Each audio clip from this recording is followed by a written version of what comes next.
All right. And we are live. Welcome, everybody. Happy Monday. For all of you guys who were signed up for our mastermind, we ended up postponing it because of COVID. We just didn't want to have a really large group, but we did have a lot of people register.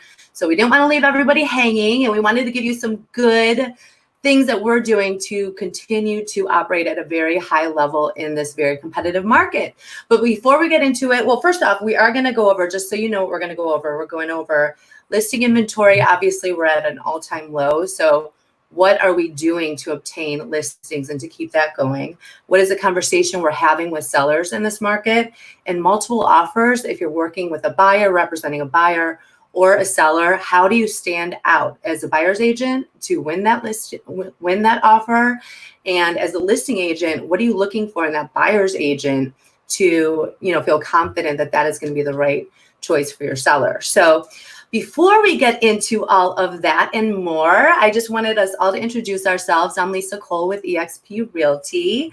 And Kelsey, go ahead, take that away. Tell us a little bit more about yourself.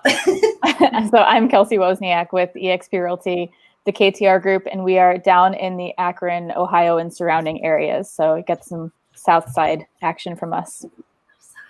South Side. Okay, and Brian? Let me introduce one of my sales partners first here. Keep some company. He's going to change it up on us. I like it. Just so everyone can understand who helps me out. This is my pet unicorn here. What's wrong with his face? We all He helps me get through. Might be a she, but she helps me get through the day here. Sitting right next to me all day, every day, as we navigate through these fun times that we're dealing with. But I'm Brian Salem, running the Salem team at eXp, moving over to XP back in February, and opening up a new storefront office. And we're in Avon, so we cover most of the western suburbs, western Cuyahoga, eastern Lorain counties. So that's a little bit. I know we want to get into the content, so take it away and let's go. Yes. So let's jump in because it's no secret. So basically, I was just looking at the numbers today, and mortgage applications are up 33% this year over last year at this time. Listing inventory is down 31% this year over last year. And I think we know that, we're feeling it in the market, but what are we doing to obtain more listings? Because listings are king, and that controls everything. So Brian, I know you are a master at that. So what are some things that you're doing to keep that inventory going? So let me start with what I've been doing and kind of just some thoughts for those that are watching, because I really feel it's 15 years of work to kind of build up to the point that I'm at. So, and I know not everyone that's been doing this has been doing it for 15 years, and the first 5, learning a lot. So, understanding the different markets we've been through, that here's a couple things I would say, because we do a lot of referral business, but okay, well, what does that really mean? How do you get it and stuff like that? And really for us, and this is, I'm hoping some of the takeaways is, and if you're new, you're trying to get started, you have to, first off, it's getting through this has been a mindset thing. So I've been doing a lot more meditation, a lot more exercising, a lot more sort of internal focus than I had sort of done in the past to kind of get through this, because this just adds another layer of nervousness, anxiousness, don't know what to do.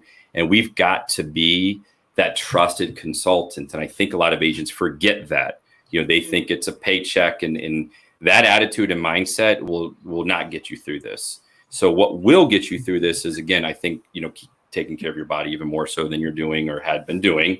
I think just understanding the market and actually really studying the market. I'm a big numbers guy, but looking at it kind of a weekly and really being that expert is so crucial right now, because they're looking for you for not just the emotional guidance, but I think the expertise. So, understanding the markets that you serve has been extremely important. Now, above and beyond that, we've always come from a place of service. And again, I think, and we'll get into that a little bit more, I think, on kind of how to handle buyers and multiple offers. But we've always been about the client experience. And so right now, building that up over this period of time we've kind of built a brand and people know what to expect from us. So everyone has their own, different situations, but that's why we're getting a lot of repeats, and referral business, is that we treat them like we're supposed to be treating them, like a client, like we are their advisor. So talking them through what is going on and how we're going to handle these situations is, as far as showings and offers, and still doing, look, we bring the stager in, we have, a great photographer and videographer in Derek. So having all of that stuff in place, I think is what has set us up to get through this. Now, specifically, again, we just made it a point to reach out to our whole network. I mean, if you want to know, what is it about, our whole foundation really has been about networking. So if you don't have any clients and you're looking to start, or you don't have those years of experience and you're looking to get going, I know quite well, how do you, restart? How do you kind of get clients and stuff like that? You just got to go out and meet people. You got to tell them what you do, and you got to do that at a very high level.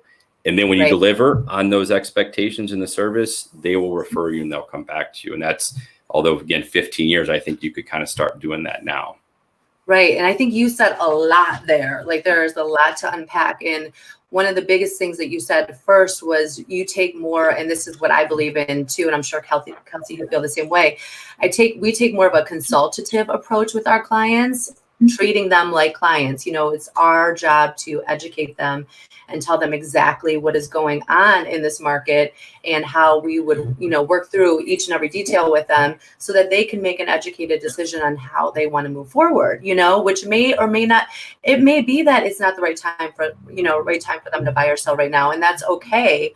But we're not attached to the outcome. We're attached to helping them understand, be educated, and make the best decision for themselves. And I think, if you're a referral-based business, your clients feel that, they know that you care about them, and then that's why they're referring, friends and family to you. And Kelsey, I know you have a huge client base that's referral-based, so I mean, how do you give your clients that experience so that you are, getting those referrals and repeat business? Right. And I think sort of a time too. Yeah. Well, and it was so interesting to hear him talk about that, because 15 years, versus, I'm at 4.5 years right now. So that, kind of getting to that point where I'm almost at that 5-year mark and kind of seeing where he's been. But the things that he's saying are all the things that I've been implementing since day one. And I think that same thing as far as the trust and the proof, showing your clients and your past clients, anyone that's getting referred, it's that they know what they're going to get when they hire you, and that consistency, and that, when you list a house with KTR or me or my team, the type of service you're going to get. And I think for us, even one of the things that he said too is really big for us. We don't, just because this is such a great seller's market, and you could probably freaking put a sign in the yard and never even do anything with it, and you're still going to get multiple offers on it. It doesn't matter, because your level of service and what you're going to offer that client is still such a high level for that seller that it's still a no-brainer for them to choose to work with you. And I think that that's something that, this is a market where you probably don't have to do staging, and you don't have to go above and beyond with your marketing for that property. But at the same time, to set yourself apart and to continue to give that high level of confidence to those sellers, knowing that they're working with the right agent, that's what's going to set you above and beyond, or set you apart from those other agents. And I think for us and for myself, that's where I've seen a huge change in my business over the last few years with my listings specifically, is I get referrals. Most of my listings are referrals. I don't do cold calling. I don't do any of that. At this point in time, that's where I get my business from. So I think that that's a direct result from the same thing that you said. And same thing, Lisa. I say in all of my consultations with my sellers and my buyers, I am your trusted advisor. I am not here to make the decision for you. I'm not here to talk for you. I'm here to give you your options, explain what can happen, both scenarios, or multiple scenarios, and give you the education to where you can make that educated decision and feel comfortable with what you're doing. I think that's huge, for any of us. So yeah, same things.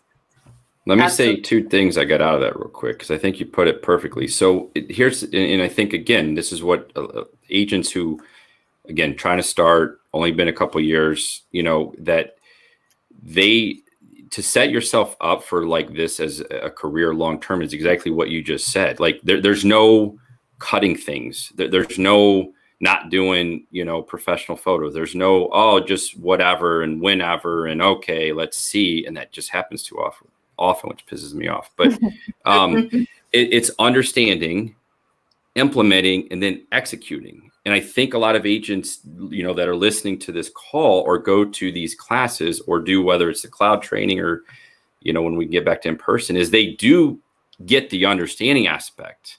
Where they fail is the implementation and the execution of it. That what you just said, like that's where sometimes the missing piece could be. Like they know what to do, right? They understand, just you got to implement and execute. And I think another thing you said too is just like the value, like you got to bring the value that you're not just even their agent. Like when they need things, like that's where the long-term referral, I mean, we get calls all the time, who's your accountant, who's your attorney, or who's your contractor? Do you know a plumber? Or, hey, that kind of value sets up that relationship for long-term. And that's definitely one of certainly our core values here. And I know, for both you ladies, but you kind of mentioned that as like the value, just not in the real estate, component to it. So that was my takeaway. I think it's great. For sure. I actually look forward to when clients call me after a closing, I'm like, yay, because how can I help them above and beyond closing time? And like you said, the vendor list, I mean, we keep a vendor list. And if our clients don't have good service with somebody on that list, they're out, so that's what we want, people coming to us for all of that as well. And just being that resource too. Be confident in what you do and don't go run away and hide after the deal's done. That's what like 80% of the agents do. And just, if you want to be that, then you're not, again, this is not going to be a long-term career. And you probably are going to get out of this, with what we're dealing with this year, if that's your attitude about it. And when you're both talking about delivering that experience, and I think if we get it more into the how do you deliver that experience, I mean, how we do it is we actually have, I don't know if either of you have heard of Asana, which is kind of like like a template that you could launch for each transaction. So we went through, how do we want things to go every step throughout the transaction? How often are we calling our clients? Our listings, we're calling them every Friday. Our pendings, we're calling them every Monday. We're staying in, and likely we're talking to them in between as well as, but I mean, at the very least, we're talking to them once a week. And so it's how are we handling each stage of the process and then committing to doing that with each and every transaction, and I think that's where you get that level, where you establish that level of service and those standards. And then the buyers and sellers feel that, and you're not afraid to call that. You're not afraid when they call you, they're not afraid when you call them, during the transaction and beyond, because you've built that relationship with them the whole way through. And if you F up, own it, swallow the frog, call them, deal with it. That's it. Shit's going to happen. I mean, it's just what it is. So deal with it. Yeah, Nick says, fall on the sword, Mom. You just got to fall on Jackie taught me to swallow the frog. Fall on the sword, swallow the frog. Is it? Yes, exactly. It just sounds so much more like. I like the fall on the sword. But the frog thing, well, that's just it. You don't want that frog sitting in there all day. Yeah, but it's just take ownership big time. So obtaining listings, I mean, I don't know. So it doesn't sound like you guys do much prospecting. We still hit the phones pretty heavily. So I would say about half of our business is referral based, and the other half is for sale by owners and expired. So there still are expired listings out there. For sale by owners, they're a little bit tougher because they are getting a lot of action. So they want to take more time to see if they could sell it on their own. But we are definitely having major success with expires. And we also started going back to past expires. So Nick will go back to last fall, last summer, last spring, scrub those, see if they've sold. If they haven't, then we're calling them. And Nick set 5 listing appointments last week just on those. So yeah, so that's become a huge part of our business too, even bigger than it was before. What do we want to talk about next? Multiple offers. I mean, that's definitely an environment that we're in. And I think talking about how do you represent a buyer so that you win that house for them. And then how, as your listing agent, how do you choose the offer when you've got 5 of them looking at you? So Kelsey, what do you want to start talking about buyers and what you do differently to help them win? Yeah. Sure. So I feel like it goes hand in hand with both buyers and sellers, because the things that I do for my buyers are the things that I also look for as a listing agent. But one of the things that I've even changed just this year, and honestly, just in the last few months, because again, you're constantly trying to raise the bar. It's like it used to be 2 years ago, no one was using escalation clauses. Now if you don't, what are you doing? And realizing that you're up against cash, you're up against all these other things, terms. When I'm talking with a buyer from day one, the first thing I do is a buyer consultation. Like, you have to do that buyer consultation and set those expectations up with them that you are in a very tough seller's market. And you have to know that I'm not saying it's a bad market for you to buy in. Interest rates are great, all of that. But you have to know what the expectations are going in. And you need to know that you're going to have to go to battle to get this house, whatever house you guys find. And I think that's the first step that you have to take, because if you don't do that, and you're basically up against trying to explain multiple offers the first time they find a house, and you're pressuring them and making them feel like they are being pushed into a decision. I think that's the first thing that's really important, is just setting that expectation and the standard in the very beginning, day one, the first conversation, and explaining price points too. Like if you're looking at a house that's listed at 175, that's the starting price for that house. Like, just know that you're probably not going to pay 175 for that house. You could be paying 200, 210, whatever it might be. So I think those expectations for my buyers is the first thing. And then when I'm writing an offer and I'm explaining this to my clients, we're talking about every single term. The first thing that I do is I pick up the phone and I call the agent. Imagine. I know, take it back. And that's coming from the millennial saying, pick up your phone. Right. That's amazing. And I will say, as a listing agent, it gets annoying. So I know that all those calls coming in can be annoying, but call them first, leave a voicemail if you don't talk to them, shoot them a text and just say, hey, this is Kelsey, just reaching out. We're writing an offer. I know I don't want to bug you or bombard you, but are there any terms that are really great for the seller that will be important to them, other than obviously price and, whatever else, extended possession? Are we talking about a quick closing, a longer closing? What do they need, basically? And that's the first thing. Just ask them, do you have an ABA that you want to work with? Like, as much as I don't want to work with someone else's ABA, if it's going to mean that we get the deal or don't get the deal, I'll make it up somewhere else. Like, to me, you make it up on the listing side, like that's where it should be, in my opinion. But so anyway, so I think just asking what those terms are, what they need to be for the buyers, and getting those details together, because those small details matter. And when you have an agent who is paying attention to those things, I've written in my remarks, sellers really need an extra 30 days of extended possession. And I have agents who don't write it in or don't even ask me about that. And I'm like, I literally handed it to you on a silver platter that this is something we needed, Right. So that's one of the things right off the table that's going to be easy for you. Read the broker remarks. So simple, but do that. And then really for my buyers, it's talking about, what is their strongest offer? What are they most comfortable with? And I present my offers in a very clean way. I don't send it via dot loop, and I might be the only one that's crazy that doesn't do that, but I will download the entire PDF because I want them to see what I want them to see first. So I don't put it to where they either have to click on dot loop and then go find it later, because I feel like that's annoying as a listing agent. And I give them one solid PDF that I put it in the order of exactly where I want them to see the documents. The first thing is a letter to the sellers from my buyers. The second thing is a cover letter from myself, which is explaining all of the terms. It's on my company letterhead as far as the KTR group, EXP, looks really professional and clean. All of the details about the entire offer is in that. So if I want to say, this is the closing date we said, but they're negotiable, I put that in there. Anything that I want the seller to see first is in there. And then I'm going into the pre-approval letter and the purchase agreement. And I do it like that because as a listing agent, if you're working with someone who's busy and is on the go and looking at their phone for that offer, they get to see the first thing right away. They know exactly what they're working with. And they also know that they're working with an agent who took the time to do that as well. So those are my things that I do. So, and that's going to be an indicator of how the rest of the transaction is going to go, you know, for sure. And as a listing agent, I have to tell you, I rarely get called. It's crazy. I'll open up my email and I'll go, oh, I have an offer that got sent over 3 hours ago. Glad it didn't go to my junk mail. I was on appointments. Exactly. It's like, that blows my mind. So they don't even know if there's an offer on the table. They're even just sending a text, just send a message, something. Yeah. Anything. But I mean, even more so, like you said, make the call, connect with that agent. You are building a relationship with that agent. You are establishing the fact that, yes, I'm representing the buyer, you're representing the seller, but you know what? We are in some ways on the same team. We're trying to put this together. So let's do this. Let's make it a good experience for us both. Brian, what about you? What are you guys doing over there to secure the houses for your buyers? Everyone's hair is looking good today.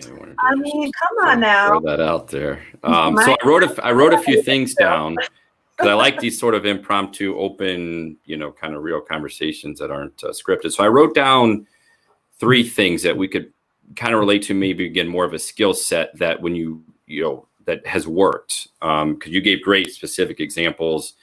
And these are the 3 things I wrote down just as you were talking that came to me that, I feel that not only we do, but that I, teach our agents to do is the first is kind of leading and controlling the client. Like, I mean, yes, they make the end decision, but you've got to lead and control them. Now, part of that is in this market with what is going on, you have to over communicate, but don't be annoying. Like you already know what you're going to get yourself into with an agent when they can kind of like get annoying. But you got to over communicate. So, I mean, I say make our agents, when they know they're writing the offer, they pick up the phone and they call and they leave a voicemail. And then I tell them to text. And if they have to then text again an hour or 2 later, once you're kind of ready to tell them what's going on, when you're doing it, how you're doing it. So over communicate. And then the third thing I wrote down is, you got to just listen. So again, it doesn't matter what side you're on, the buyer, the seller, talking to the agent, you got to listen and then set up the proper expectations with, again, depending on what side you're representing, or even with the agent. When you're a listing agent and, a couple examples, it's weekly, we're getting, every other day, multiple offers on things. The agents who are already calling me, setting the right expectations. Here's what we're doing. Here's how we're doing it. This is why you think think you should work with us. They send the letter. Most of them do have escalation clauses, which we use as well. But they set the expectations, and I do it right back. Like you got to then communicate back to me. Look, the agent took the time to show it and write the offer, even if it's a shitty one. Still get back to them. Like still communicate back to them, because what that'll do is, again, it'll set up your reputation, your credibility to be such at a high level. Other co-brokers want to work with you, and that is something that has really, really benefited us. Again, talk about 15 years of building this up, but we have 2 newer agents that are getting a lot of multiple offers. One, because not only are they listening to this stuff and doing what they're supposed to be doing, but because they're affiliated with the team that actually agents want to work with, like to work with, and know what's going to happen, that it's going to get to the closing table.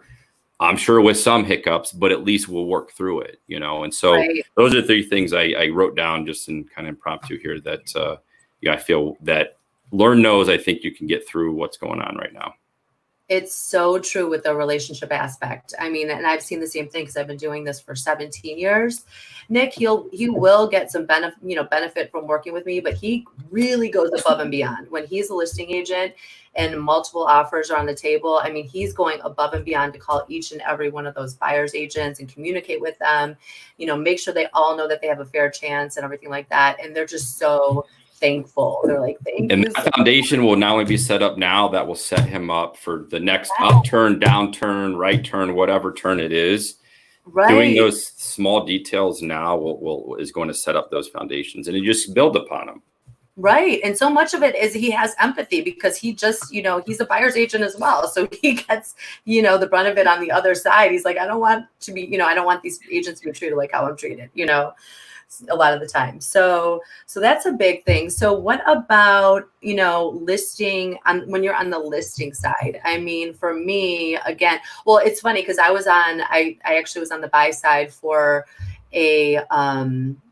one of my friends. I was representing them. They were just buying a house a couple weeks ago, and I was, multiple offers, and I was presenting it to the seller. And I don't get to work with buyers a lot. I miss it. So I was presenting it to the listing agent. There's another offer, and she's asking me all the same questions that I ask buyers agents all the time. And I'm happily answering them because I know she's just trying to figure out what agent she wants to work with. So she's asking me, how do you know these buyers? And I'm like, oh, I've known them since high school. Okay, so how many houses have you shown them? A lot. They love this house. They really want this house. Here's why. And just really answering all of her questions to put her at ease. But I do the same thing on the list side. So when I have a listing, I'm going to ask that agent all of those questions. I want to know, how well do they know that buyer? How long have they worked with them? Have they lost out so many times that they want this house, or have they walked because they didn't want to come up in price and that type of thing? And there's some agents who don't want to answer those questions. They think you're being rude and invasive. And it's like, no, I'm just trying to get an understanding of who your client is, And so I just think that that's huge. If the buyer's agent is actually willing to have that conversation with me and engage and give me that comfort level, I'm definitely going to be leaning towards that buyer's agent for my clients. And Kelsey, what about you when you're on the listing side? What are some things that you're doing to differentiate those offers? Yeah, I mean, I think that it boggles my mind how many people don't communicate, like Brian was saying. And the people that you look at it and, it might be, and no offense, but it might be a lender that is not a great lender. Those things are so huge, and making sure, like, when I'm talking with someone that I think that I'm going to be working with or potentially working with, I'm asking them, is this your preferred lender? Is this, someone the buyer just found through the internet? Do you have a relationship with them? Have you worked with them? Because especially right now, it is so crucial to have someone that you can trust on the other side to get the deal done. Oh, I have a good one for you. Sorry to interrupt you, but you're good. I had multiple offers on one of my listings, and the agent, she was so sharp. I think she was a Keller Williams agent on the West Side. I was like, oh, she's sharp. I like her. And then she had her lender call me. I was like, that is cool. He's like, I just want to let you know, they're fully approved through the system. They have this, score, and they're A+ buyers. These are great people to work with. I was like, that is above and beyond. Sorry to interrupt. No, that's exactly it. I mean, it definitely changes the entire thing, and how it can blow up in your face, when you don't have a great lender. So to me, it's communication is the first thing that I'm looking at is, are they communicating with me?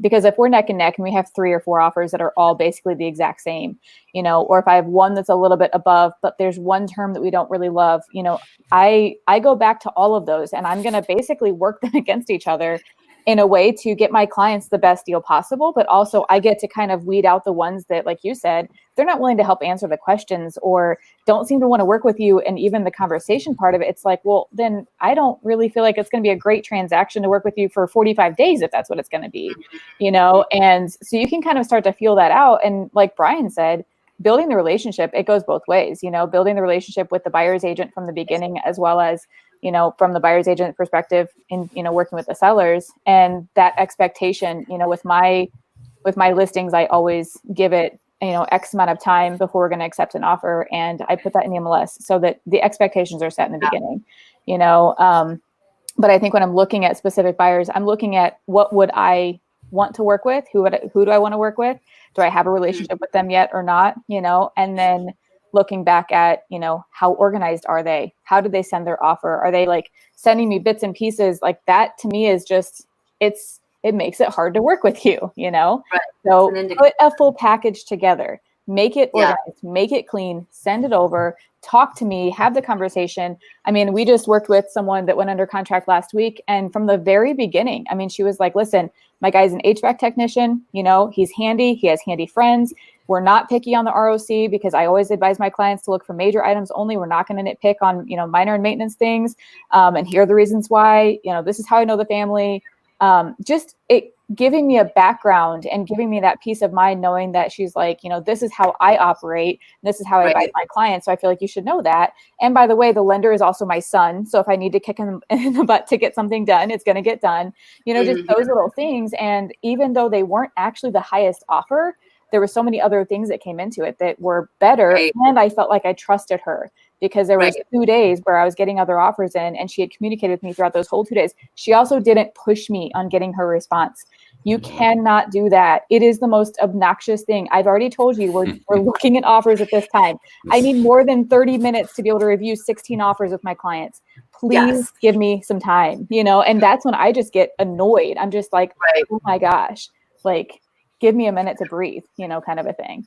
So what about time? Do you guys do expiration times on your contracts when you're writing for your buyer clients, or when you're training your team to write? depends on the scenario. Yeah. Yeah, Okay. same. And going back, over communicate, but don't be annoying, right? Yep. Yeah. Huge. Telling you. I like to think of myself as pleasantly pushy. Pushy and communication is fine, because what you want that buyer agent to do is call you, ask you about the seller. What is who are they? What is their situation? What are they looking for? Do they have kids? They need to be out. Like, those are the things that just are indicators that do help differentiate and understand who you're working with, both from a buyer agent and the buyer.